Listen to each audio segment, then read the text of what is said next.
Hi everyone, I'm Wes Mason and welcome to Cooking for Kids. You know, over the last few years I have taught hundreds of kids how to cook. It's really not that hard. All you need are some basic skills and techniques. You know, the very first person to ever teach me how to cook was my mother. And she used to say, if you can read, you can cook. What she meant was all you have to do is be able to follow a recipe. It's basically just a set of instructions. It tells you what ingredients to use, how much of them to use, and then how to put them all together. But what a recipe doesn't tell you is how to safely use a knife or the proper way to use a stove. That's what I'm going to teach you today. In this series of lessons, I'm going to teach you the basics of how to work in a kitchen safely and effectively. And we're going to practice these techniques on some very delicious recipes. Now, a quick note on safety. Because we are indeed going to use real knives and real stoves, kids, I insist that everything you do in the kitchen be properly supervised by a grown up. So let's get into it. Our first recipe is going to be a classic and delicious breakfast featuring cinnamon vanilla French toast, scrambled eggs, and some delicious fresh strawberries with fresh whipped cream as well. Let's jump in with our first activity, our fresh whipped cream. Now we're going to need a couple of tools for this and a few ingredients as well. Let's show you. Here's the equipment that we're going to need for our fresh whipped cream. We're going to need a small mixing bowl. We're going to need a whisk. We're going to need a quarter cup measuring cup as well as a teaspoon measuring spoon. Now, as for the ingredients, we of course are going to need some heavy whipping cream. Don't try to use just milk. There's not enough fat in it. Also, we're going to need some vanilla extract, and I'm just using some imitation vanilla here because it's less expensive.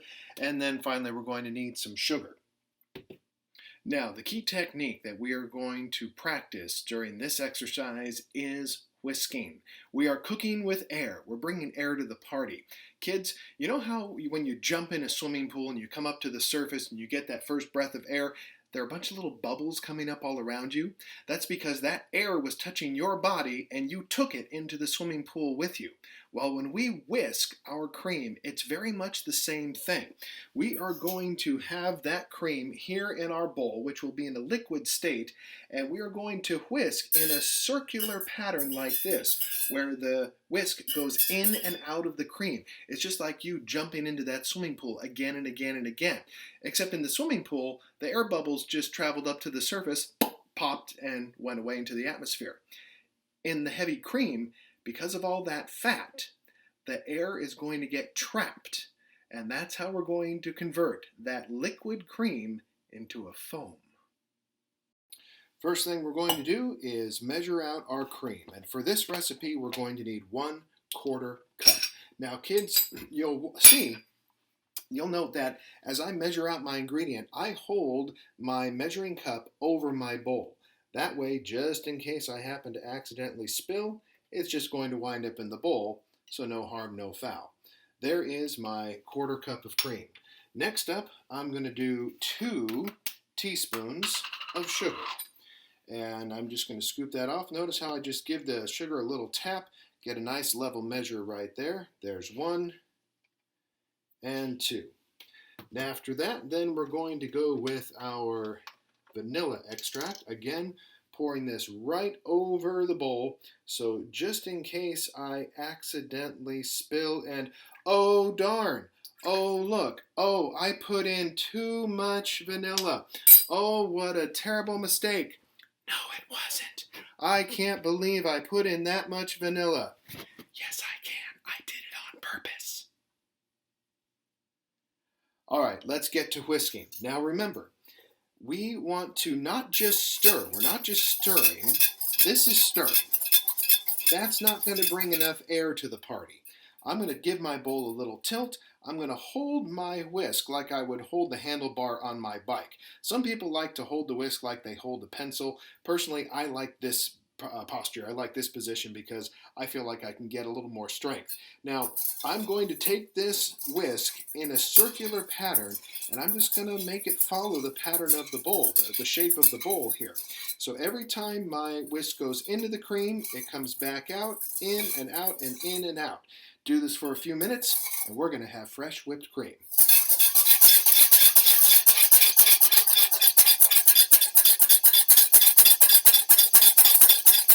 Now look at that. I've only been whisking for a few seconds. You see all those bubbles? That's exactly what we want to see. We are bringing air to the party.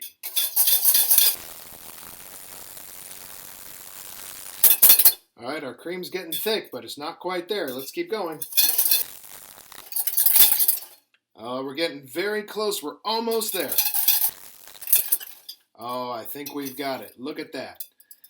When the cream stands up by itself like that, that is the stiff peaks or firm peaks. That's exactly what we're looking for. Stop right there. Don't go any further, because if you do, you're going to change this from whipped cream into butter. And that, my friends, is a different show. Next up, we're going to slice our strawberries. And this means that we are going to have one of the most important lessons I'm going to teach you: how to properly use a knife. Now, you're going to see me using a chef's knife like this one, and if that's a little too big for your hands, kids, grown-ups, you might want to look into something more like this. This is a tomato knife, and it's got those serrated edges, which are going to be perfectly useful for slicing our strawberries. Me, I like this knife right here for one very important reason. It's got a nice wide blade, it's nice and sharp, and of course, a dull knife is a lot more dangerous than a sharp knife. We all know that. But because of the height of this knife, I can get pretty much the entire blade down on the board, and I still have room for my knuckles. So that's very useful when I'm doing dicing and fast chopping. We're going to start with the basics, and that means we have two holds that we want to learn. One is the bridge, and the other one is the claw. I call it the claw because if you were going to pretend to be, say, a big scary bear and you wanted to mimic the claws, you would say roar, and that's pretty much the same shape that we would use. The point is that your knuckles are bent. Your fingers are kind of curled in back toward the palm of your hand, and that is what's going to keep your fingertips good and safe while you keep your food steady on the cutting board. Let's get into it. First, let's talk about our equipment. I've got my cutting board, my preferred knife. I've got a small bowl into which to put our strawberries after they've been sliced. I've also got my board scraper here, which is going to be very useful for picking up those strawberries. And then, of course, I have these beautiful strawberries themselves. Now, we're going to use both the bridge and the claw during this exercise. This is really good practice. What we want to do is take the tops off of these strawberries, take off the stem, and then we're going to cut the strawberries into small bite-sized pieces. We're not going to go for a little teeny tiny dice, because if you cut up strawberries too small, they're just going to turn into mush. So we want nice small bite-sized pieces. And so here I'm going to start with my claw, and I'm going to just chop straight down and take off the top of this strawberry. Now look carefully at my fingers here. I'm holding the strawberry between my thumb and my pinky, and then I've got 3 fingers on top. Notice how my knuckles are just slightly bent. That's the claw posture that we were talking about. So this strawberry, even though it's kind of round and it wants to roll around on my cutting board, this is going to be held nice and firm, and I can even use this part of my knuckle right here to guide the side of my knife. But you'll notice the blade of my knife never goes in the direction of my skin. Here we go. I'm just going to push down and push forward at the same time, and just like that, my strawberry top easily comes off the strawberry. Now, next up, I'm going to take this nice flat edge that I've just created.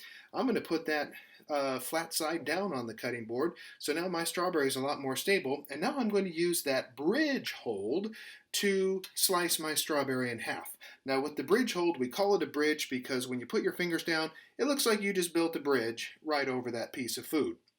Key element with the bridge: knife goes down first, hand goes down second. I'll say it again. Knife goes down first, hand goes down second.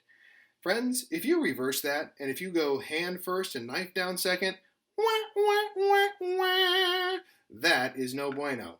So I've also seen some of my students try to get away with this. They put their hand down and then they try to insert the knife like this. Guys, that just makes me so nervous. Please don't do it. I would really hate to see you accidentally slip and get a boo-boo. So knife goes down first, hand goes down second. I'm just holding my strawberry firmly in place, a gentle forward and down motion, and now I have 2 lovely halves. Now, not exactly what I would call bite size, so we're going to have to take this down a little smaller.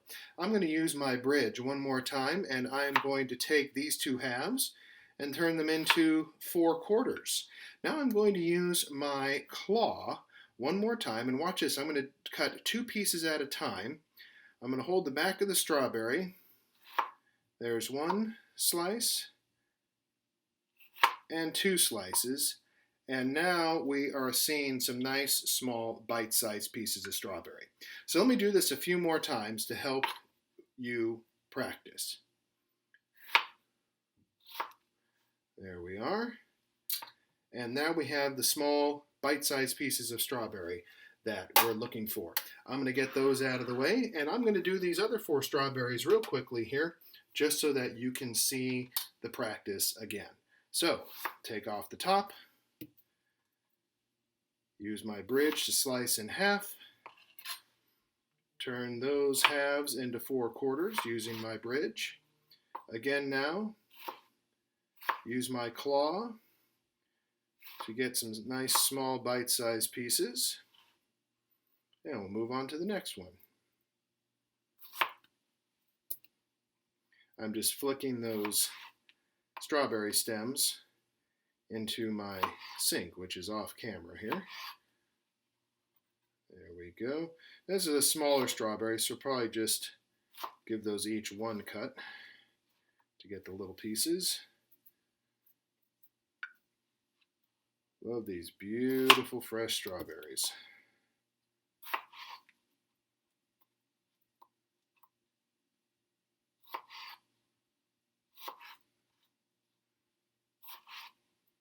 So you can see I can easily transition between my bridge and my claw. Here's the claw. Here's the bridge. And a bridge. And a bridge. And a claw. And a claw. And just like that, we have created a lovely little bowl of bite-sized strawberries to accompany our breakfast. All right, coming up next, let's get into some French toast. Okay, time to prep for our French toast and for our scrambled eggs. Now you can see my stovetop and my counter are pretty full right now, so let me run you through the hardware and the software. That is to say, the equipment and the ingredients that we're going to need for both of these dishes. First, let's focus on the scrambled eggs.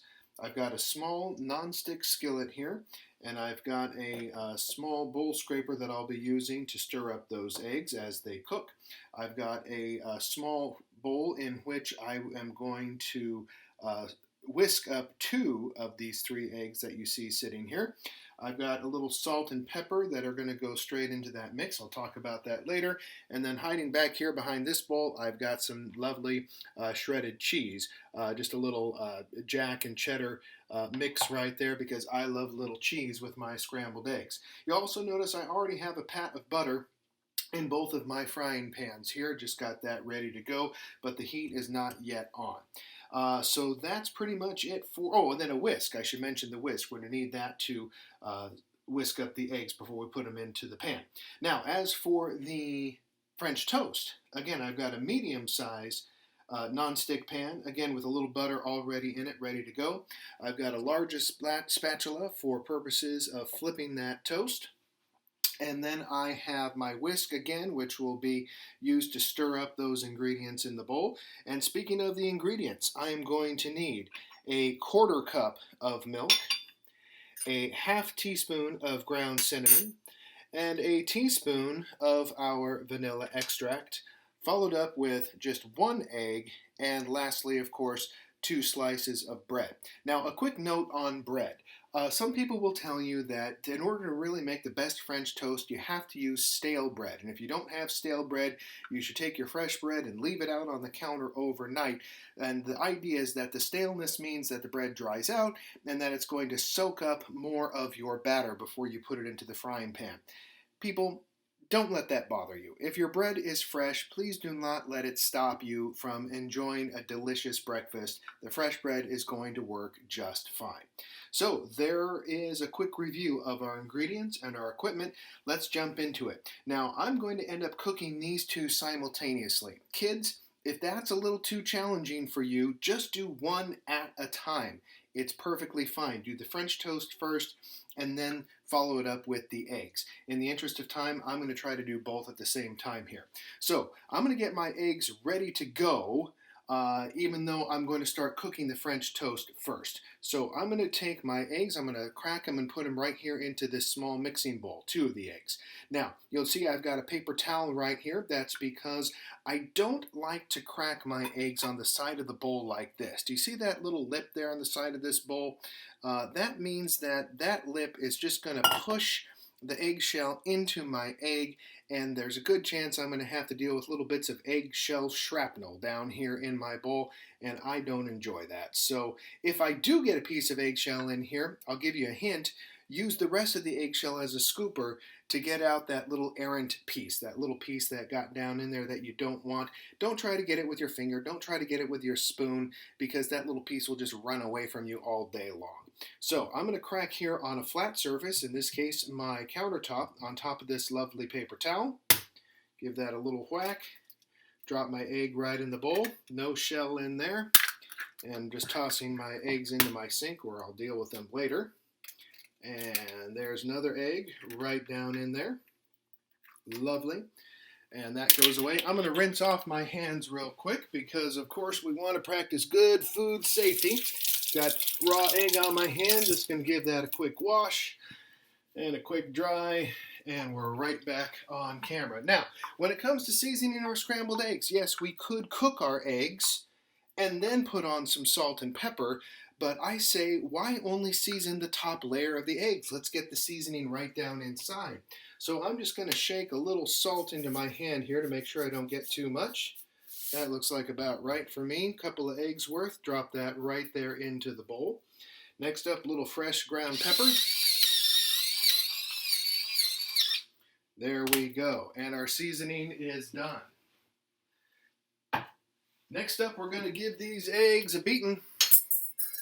And this is going to be a proper whisk, just like we did with our whipped cream. I want to bring some air to this party. I want to make these eggs nice and fluffy. So here I go with a quick whisk.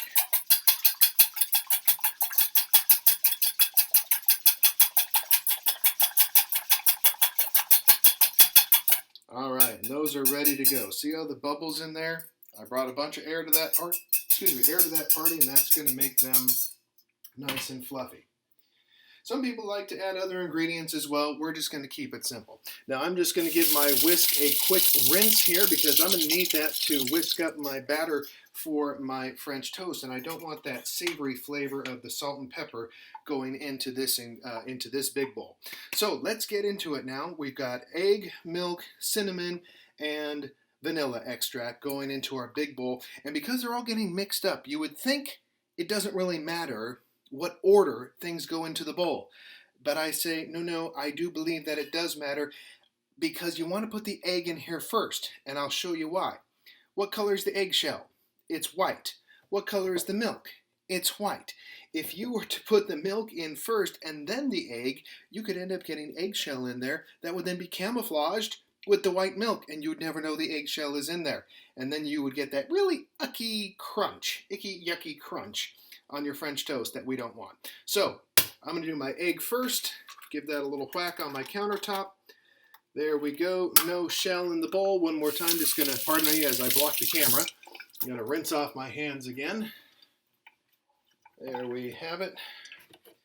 And then I'm going to add my milk. As always, when I add my ingredients, I measure and pour right over the bowl. So in case I make a mistake, it's going to easily be covered up. All right, so there is my 1/4 cup of milk. And I'm finished with that. Next up, my ground cinnamon, 1/2 teaspoon.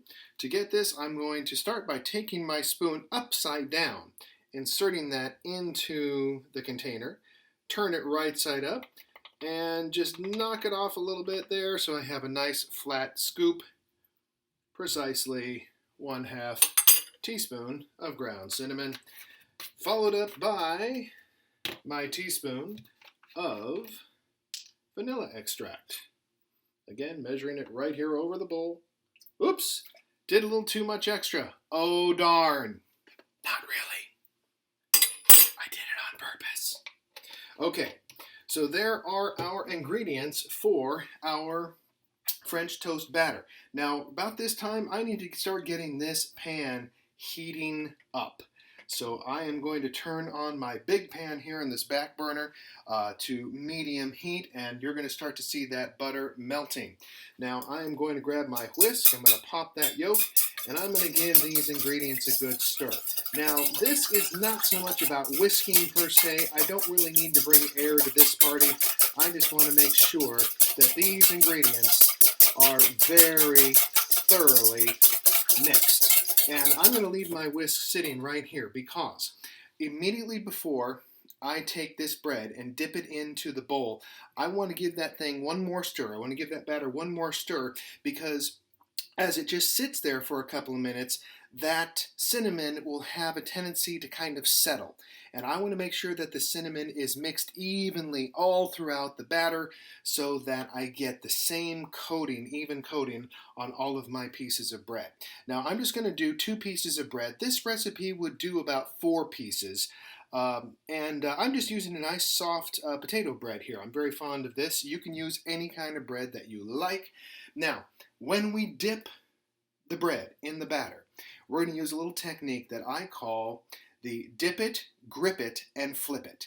Here is the secret to good coverage for French toast. You want this entire piece of bread to be completely covered. In other words, no dry spots. You want it completely covered with that batter. You do not want, however, this bread to be so soaking, sopping wet that it just falls apart when you try to put it in the pan or when you try to flip it. So you want complete coverage, but not soaking, sopping wet.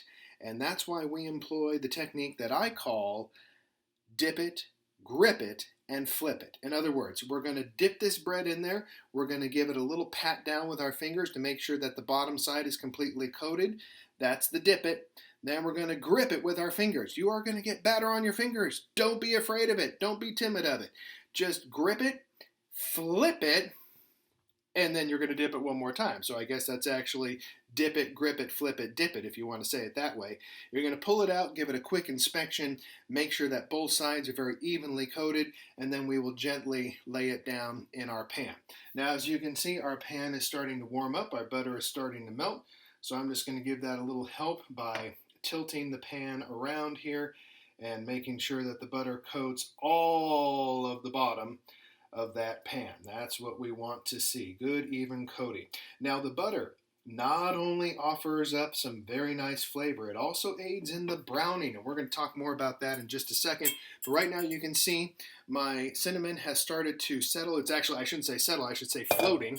And so I'm going to stir this up one more time, make sure it's all good and evenly mixed up. And here we go with our dip it, grip it, flip it, and here's a little inspection. Look on both sides, good to go. Lay that down very carefully in the pan. Of course, we're not going to touch the pan. It is getting very hot. One more time with the dip it, grip it, and flip it. Checking both sides, good to go. Just going to lay that right down there. Now, it looks like maybe I was in a bit of a rush here and I didn't quite get my pan as hot as I should have. No problem, because it is still going to cook. It'll just take a minute longer. I normally want to hear a nice little sizzle as soon as my bread hits the pan. I didn't hear that, but that's okay. It means I was just in a little bit of a hurry. I should have let my pan get a little bit hotter. Now, I'm just rinsing off my eggy hands, getting that raw egg off of my hand here. And while my bread is starting to go, I'm going to clear off some space on my counter so that I can get ready to cook my scrambled eggs and plate them up when they're done. I'm going to just put my batter bowl over here in the sink. I'm going to give my whisk a little rinse off because I'm going to use this again to re-stir those eggs, my scrambled eggs, and I don't want the cinnamon and the vanilla mixing with my beaten eggs for my scrambled eggs. Look, they're still pretty frothy though. Looking good. That's what I want to see. But I'm just going to give them one more whisk before I throw them in here. So the scrambled eggs are going to cook very, very quickly. So I'm probably going to go ahead and turn on my heat to medium, but I'm not going to put my eggs in probably until about the time I'm ready to flip over my French toast.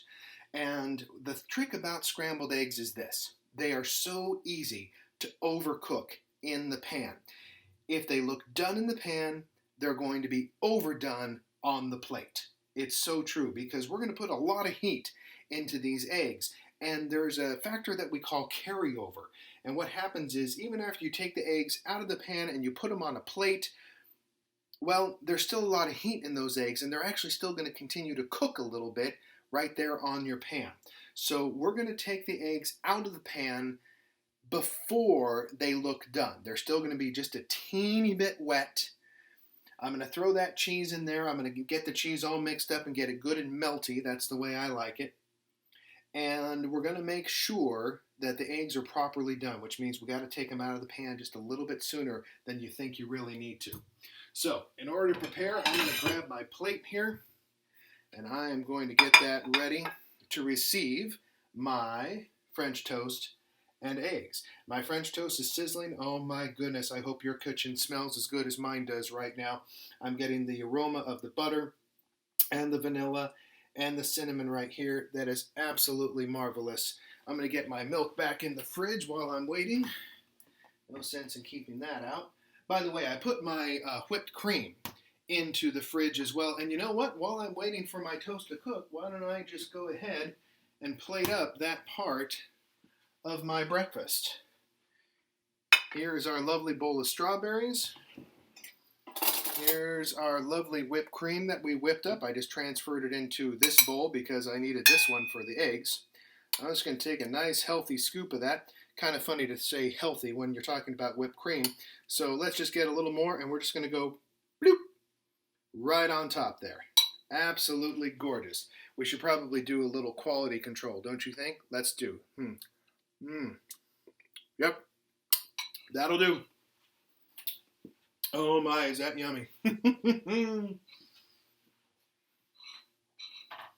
All right. So I'm going to check on my toast here. It's been cooking for a couple of minutes. I'm just going to have to wiggle my spatula in here to make sure these are separated. Those two pieces stuck together a little bit. No problem. Really, no problem. There we go. All right. Smelling pretty good here. Now, notice whenever I work in the pan, I always have my left hand here on the handle. And I'm going to give that a flip. Looks like I checked it, and it's a little bit early, so I'm going to flip it right back.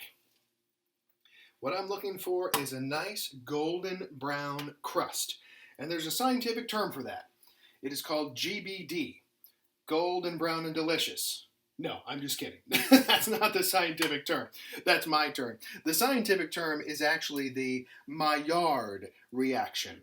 And that describes the chemical process by which cooked food turns brown. And what we want with our French toast is just a very light brown golden crust, a very thin, delicate crust on that toast, and that is going to really add not only some flavor but also some terrific texture. So that's what I'm looking for right there. Let me get my spatula under here. Beautiful. That is exactly what I'm looking for. Let me hold that up to the camera here. I don't want to take it off the heat too long, but that is what I'm looking for. That delicate golden brown crust is exactly the target here. And we're going to talk more about that texture in a second, but right now it is time to get our eggs into the pan. So like I said, I'm going to give them just one more real quick whisk. Make sure I've got those spices good and mixed up, that salt and pepper. Bring a little air to that party, make the eggs nice and fluffy. There we go. And into my smaller pan, we should hear a little sizzle here. Ah, yes indeed, that's lovely. All right. Now I'm going to let that sit for just a minute. And then I'm going to take my little bowl scraper here. This is a little silicone bowl scraper, and also my big spatula is silicone there. I love it. Super easy to clean, also extremely heat resistant. You can easily melt plastic, but silicone, not so much. So now as I stir my eggs, you'll see what I'm doing here. I'm just kind of moving my spatula all around the pan, always holding my handle with my left hand here, always holding that. And you can see my eggs are already starting to take shape. So I get my spatula underneath and I give them a little flip. I'm going to turn off the heat on both of these now. My eggs are almost done, so I'm going to grab some of my cheese, just sprinkle that right in, a couple of pinches there. That's, oh, I don't know, maybe a tablespoon or two. I'm just going to fold that over there, get my cheese good and mixed in, get my cheese good and melty. This is exactly what I want to see. The eggs still have a nice wet shine to them, which means they're getting real close to being done. So I'm just going to scoop these right onto my pan, or right onto my plate. Perfectly seasoned, perfectly prepared. Going to grab my French toast. There we go. And I'm going to get these oriented in the same direction here, just for presentation's sake. There we have it. There's one. Slide that over a little bit, make some room. And two. Now, we need to dress our French toast, which means we're going to put a little garnish on here that not only looks beautiful, but tastes yummy as well. And in this case, I'm just going to go with the classic little powdered sugar, a little bit of syrup. And for the syrup, remember kids, a little bit of syrup goes a long way. I like to do a little zigzag Zorro pattern here. There we go. Now for the powdered sugar, I'm actually going to scoop this out with my fork. And remember, again, a little goes a long way. And all I have to do is give this a little tap and make it snow. Look at that. Oh my goodness, breakfast fit for a king. Or in the case of, if you're making this for Mother's Day, fit for a queen. Now this is exactly what we want to see, guys. Look at the beautiful presentation, look at the colors, look at the wonderful combination of textures. We've got the warm, soft eggs with the gooey, melty cheese. We have the very sweet cream, but look at that. That's the firm peak. That's not melting. That's just not pouring out all over the strawberries. That is firm and holding its shape. For the French toast, we have that golden brown crust. Gives just a teeny tiny little hint of crispness when you bite into it, and inside it's warm and soft and chewy. And my goodness, what a wonderful combination of some sweet and savory flavors. Hey kids, I really hope that you have enjoyed making this breakfast dish with me. Remember, always, always, always get grown-up supervision when you're working in the kitchen. Remember that the key to good cooking is good preparation. Have all your ingredients and all your equipment laid out in advance. Today, we have learned how to properly whisk. We have learned proper knife technique with our bridge and our claw holds. We learned how to safely use the stove, in particular making sure that you are always holding that pan handle whenever you are working in the stove. And you too can make a beautiful dish that looks just like this. Thanks so much for joining me here at Cooking for Kids. I'm Chef Wes. We'll see you next time. Bye-bye.